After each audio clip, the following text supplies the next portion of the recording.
బాబు హామీలు కాగితాలకే పరిమితం. ఎన్టీఆర్ జిల్లా జగ్గయ్యపేట నియోజకవర్గం పెనుగంచిప్రోలు మండల పరిధిలోని గ్రామాలలో ఆయన ఇచ్చే హామీలు నమ్మి మోసపోవద్దు. వైఎస్ఆర్సీపీ ప్రభుత్వంలో సంక్షేమం, అభివృద్ధి, ఉదయభానుకి ఘనస్వాగతం పలికిన గ్రామస్తులు. చంద్రబాబు ఇచ్చే మోసపూరిత హామీలు నమ్మొద్దు అని, ఆయన హామీలన్నీ కాగితాలకే పరిమితం అవుతాయని ప్రభుత్వ విప్ శాసనసభ్యులు సామినేని ఉదయభాను అన్నారు. జగ్గయ్యపేట నియోజకవర్గం పెనుగంచిప్రోలు మండలం శనగపాడు, వెంగనాయకునిపాలెం, కొల్లికుళ్ళ, సుబ్బాయగూడెం గ్రామాలలో ఎన్నికల ప్రచార ర్యాలీని నిర్వహించారు. గ్రామాలలో ప్రచార రథంపై తిరుగుతూ జగనన్న ప్రభుత్వంలో ప్రజలకు జరిగిన మంచిని వివరిస్తూ, నియోజకవర్గంలో చేసిన అభివృద్ధిని తెలుపుతూ, ఫ్యాన్ గుర్తుపై ఓటు తనకు ఎంపీగా కేశినేని నానికి అఖండ మెజారిటీతో గెలిపించాలని కోరుతూ ముందుకు సాగారు.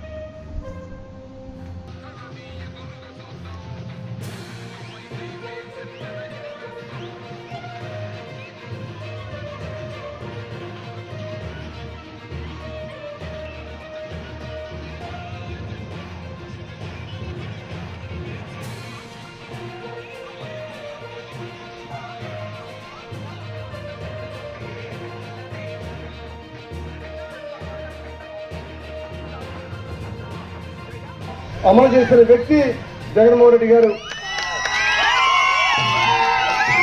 ఇదే సుబ్బాయిగూడెం గ్రామంలో డోక్రా అక్క చెల్లెలకి, డోక్రా సభ్యులకి అనేక రకాలుగా చంద్రబాబు నాయుడు ముఖ్యమంత్రి అయినప్పుడు డోక్రా రుణమాఫీ చేస్తానని చెప్పాడు. ఎక్కడా కూడా చేయలేదు. కేవలం 3,000 ఎన్నికల ముందు పసుపు కుంకుమని చెప్పి ఆయన అడ్డంగా మోసం చేశాడు. కానీ జగన్మోహన్ రెడ్డి గారు ఆసరా అని చెప్పి 5 సంవత్సరాలు వరుసగా. కాబట్టి ఇవన్నీ కూడా మీరు గమనించండి. ఇవాళ ప్రభుత్వంలో మన ముఖ్యమంత్రి అన్ని రకాల కార్యక్రమాలు చేశాడు. అమ్మఒడి అనే కార్యక్రమాన్ని ఇచ్చాడు.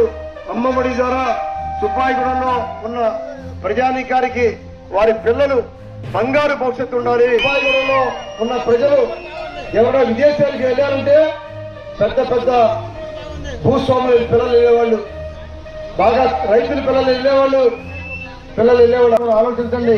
తప్పకుండా మన పిల్లలు చదువుకోవాలన్నా, మన ఆడవాళ్ళ భవిష్యత్తు మరి వారి ఆర్థికంగా పెరగాలన్నా జగన్మోహన్ రెడ్డి గారు అధికారంలో రావాలి. అలానే వ్యవసాయం బాగుండాలన్నా ఇవాళ జగన్మోహన్ రెడ్డి గారు అధికారంలో రావాలని చెప్పి మిమ్మల్ని మీ అందరికీ తెలియజేసుకుంటూ, తప్పకుండా రాబోయే రోజుల్లో మరి ముస్లింకి 4% రిజర్వేషన్ ఇచ్చారు. అటువంటి రిజర్వేషన్ ని బీజేపీ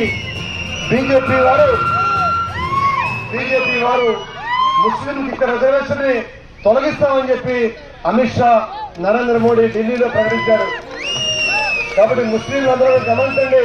మీకు ఇచ్చిన 4% రిజర్వేషన్ ఉండాలంటే జగన్మోహన్ రెడ్డి గారు అధికారంలో రావాలి. ఇవాళ బీజేపీ పార్టీ తెలుగుదేశంతో కలిసి ఉంది. తెలుగుదేశంతో కలిసిన బీజేపీని మనం నాటలు నమ్మకూడదు. తెలుగుదేశం పార్టీని ఓడించాలి.